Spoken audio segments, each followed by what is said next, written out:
Bharatiya Janata party के राष्ट्रीय अध्यक्ष जेपी नड्डा ने मंगलवार को मोदी सरकार में स्वास्थ्य मंत्रालय और केंद्रीय रसायन और उर्वरक मंत्रालय का कार्यभार संभाल लिया है। इसके साथ ही राजनीतिक गलियारों में इस बात की चर्चा शुरू हो गई है कि कथित तौर पर दुनिया की सबसे बड़ी राजनीतिक पार्टी बीजेपी का नया राष्ट्रीय अध्यक्ष कौन होगा। बीजेपी अध्यक्ष के रूप में कई नामों की चर्चा है। गौर करने वाली बात यह है कि इस बार जिन नामों की चर्चा हो रही है उसमें 2 का बिहार कनेक्शन है। यहाँ याद दिला दें कि बीजेपी के वर्तमान अध्यक्ष जेपी नड्डा भले ही मूल रूप से हिमाचल प्रदेश के रहने वाले हैं, लेकिन उनकी पढ़ाई लिखाई और शुरुआती राजनीतिक सफर पटना में ही हुआ। जेपी नड्डा पटना के फेमस वाणिज्य महाविद्यालय के स्टूडेंट रह चुके हैं। राजनीतिक गलियारों में बीजेपी अध्यक्ष के रूप में कई नामों की चर्चा है। इन चर्चाओं में एक नाम चौंकाने वाला है, वो है पूर्वी चंपारण के सांसद राधा मोहन सिंह का। कई मीडिया संस्थान सूत्रों के हवाले से खबर चला रहे हैं कि राधा मोहन सिंह को बीजेपी का नया राष्ट्रीय अध्यक्ष बनाया जा सकता है। इसके पीछे कई वजहें भी बताई जा रही हैं। दरअसल इस बार नरेंद्र मोदी की अगुवाई में बनी एनडीए सरकार में बिहार से 8 मंत्री बनाए गए हैं, लेकिन इसमें राजपूत समाज से एक भी मंत्री नहीं है। इस बात को लेकर बिहार के राजपूत समाज में काफी नाराजगी है। इसके अलावा इस बार के लोकसभा चुनाव में भी देश भर में राजपूत समाज बीजेपी के प्रति नाराजगी दिखा चुका है। माना जा रहा है कि राजपूत समाज की नाराजगी का नुकसान बीजेपी को उत्तर प्रदेश, राजस्थान, गुजरात जैसे राज्यों में हो चुका है। ऐसे में बीजेपी राधा मोहन सिंह को बीजेपी का राष्ट्रीय अध्यक्ष बनाकर इस नाराजगी को दूर कर सकती है।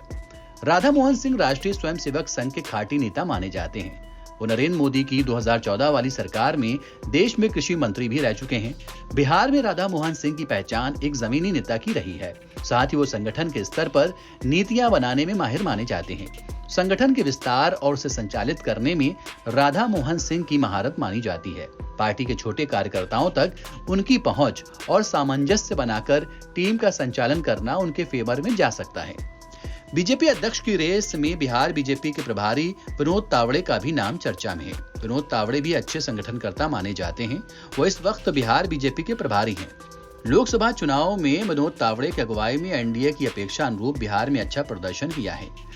इंडिया गठबंधन का जिस तरह से उत्तर प्रदेश में नुकसान हुआ है, उस मुकाबले बिहार में एनडीए ने शानदार प्रदर्शन किया है। आरजेडी के तेजस्वी यादव के जबरदस्त प्रचार अभियान के बाद भी बीजेपी, जेडीयू, एलजेपी और हम ने मिलकर 30 सीटें जीती हैं। अगर विनोद तावड़े बीजेपी अध्यक्ष बनते हैं तो माना जाएगा कि बिहार से जुड़े मराठी नेता को ये जिम्मेदारी मिली है। बीजेपी अध्यक्ष पद की रेस में मध्य प्रदेश के आदिवासी नेता फग्गन सिंह कुलस्ते, हिमाचल प्रदेश के युवा कद्दावर सांसद अनुराग ठाकुर, यूपी प्रभारी के तौर पर विधानसभा चुनाव में शानदार प्रदर्शन कर चुके सुनील बंसल जैसे नाम भी शामिल हैं।